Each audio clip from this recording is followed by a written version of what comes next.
నమస్తే. నిన్న స్పీకరు నిర్ణయం తీసుకున్నాడు. ఇది చాలామంది సంచలన నిర్ణయం అంటారు కానీ సంచలనం ఏం కాదు, అది మామూలు నిర్ణయమే. సంచలన నిర్ణయం ఎప్పుడైతుంది, వాళ్ళపై వేటు పడితే అది సంచలన నిర్ణయం. ఇక అది వేటు వల్లది ఏం కాలేదు, ఆధారాలు లేవు అని కొటేషన్ డిస్మిస్ చేసింది ఆ పిటిషన్ స్పీకర్. అంటే సంచలన నిర్ణయం అయితే కాదు, అది మామూలు నిర్ణయమే. ఏంది మరి అంటే పార్టీ ఫిరాయించినట్లు ఆధారాలు లేవంట.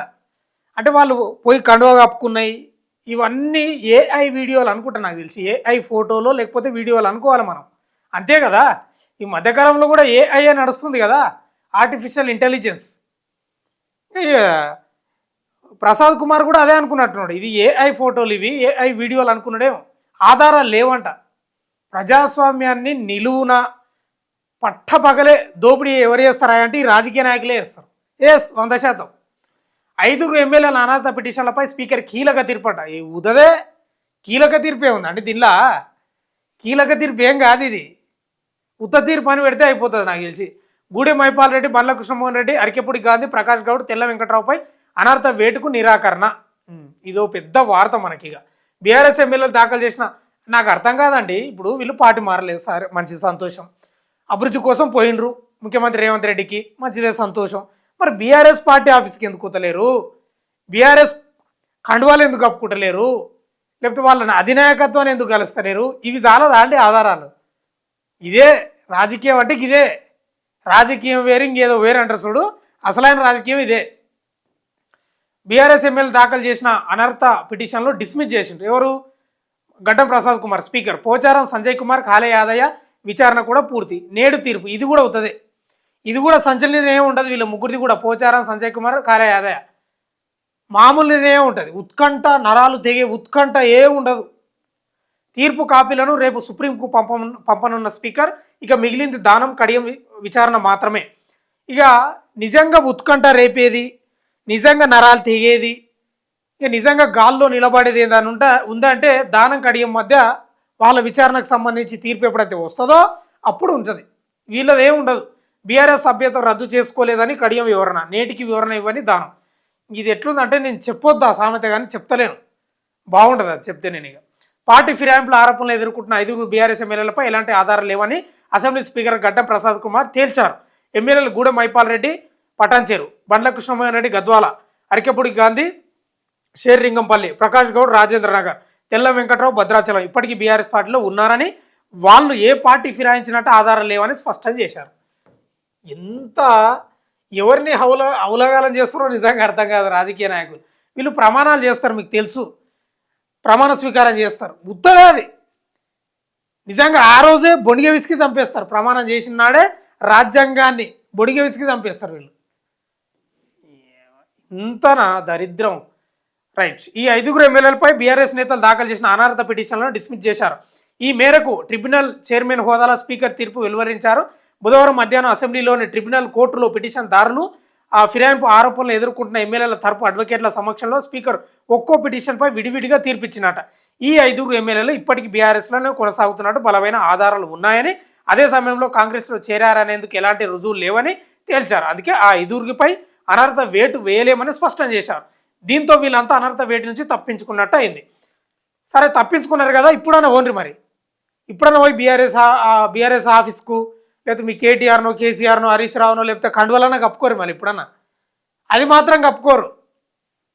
దీంతో వీళ్ళంతా ఎమ్మెల్యేల అనర్హత పిటిషన్లపై సుప్రీంకోర్టు ఇచ్చిన గడువు ఈ నెల 18న ముగియనుండగా, అంటే ఈరోజే కదా, ఈరోజు 18 కాదు, బుధవారం స్పీకర్ తీర్పునివ్వడం విశేషం. కాగా స్పీకర్ కార్యాలయం ఈ తీర్పు కాపీలను శుక్రవారం సీల్డ్ కవర్లో సుప్రీంకోర్టుకు పంపనుంది. 10 మందిపై అనర్హత పిటిషన్ అట. 2023 అసెంబ్లీ ఎన్నికల్లో బీఆర్ఎస్ నుంచి గెలిచిన 10 మంది ఎమ్మెల్యేలు అనంతరం కాంగ్రెస్లో చేరారని ఆరోపిస్తూ బీఆర్ఎస్ నేతలు స్పీకర్కు ఫిర్యాదు చేశారు. ఈ 10 మంది ఎమ్మెల్యేల్లో బండ్ల కృష్ణమోహన్ రెడ్డి, గూడెం మైపాల్ రెడ్డి, ప్రకాష్ గౌడ్, అరికెపూడి గాంధీ, తెల్ల వెంకట్రావు, పోచారం శ్రీనివాసరెడ్డి, సంజయ్ కుమార్, కాలే యాదయ్య, కడియం శ్రీహరి, దానా నాగేంద్ర ఉన్నారు. తాము చేసిన ఫిర్యాదులపై స్పీకర్ జాప్యం చేస్తున్నారని ఆరోపిస్తూ బీఆర్ఎస్ ఎమ్మెల్యేలు హైకోర్టు, సుప్రీంకోర్టును ఆశ్రయించారు.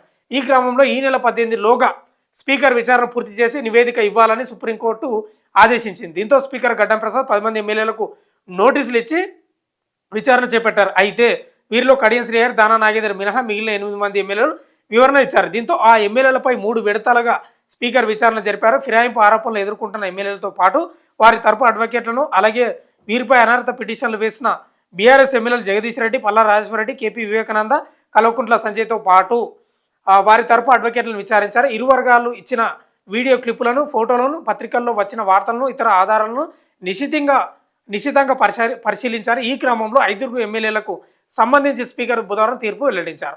ఇక విచారణ పూర్తయిన మరో 3 ఎమ్మెల్యేలు పోచారం శ్రీనివాసరెడ్డి, సంజయ్ కుమార్, కాళ యాదయ్యలపై తీర్పును స్పీకర్ గురువారం వెల్లడించే అవకాశం ఉంది. శుక్రవారం తీర్పు కాపీలను సుప్రీంకోర్టుకు పంపించాల్సి ఉండడం, ఇప్పటికే ఈ 3 ఎమ్మెల్యేల విచారణ పూర్తి కావడంతో స్పీకర్ గురువారం తీర్పు ప్రకటించారని భావిస్తున్నారు. ఇది పరిస్థితి. ఏం తేలిందంటే నాకు అర్థం కాదు. స్పీకర్ గడ్డం ప్రసాద్ కుమార్కు నిమిషం కాదు, ఇట్లా పెన్ను తీసుకొని టేబుల్ మీద పెన్ను ఒక్క సిగ్నేచర్ పెడితే వీళ్ళ పదవులు పోతాయి. ఒక్కటే సిగ్నేచర్ కానీ పెట్టారు. తెలుసు మనకు.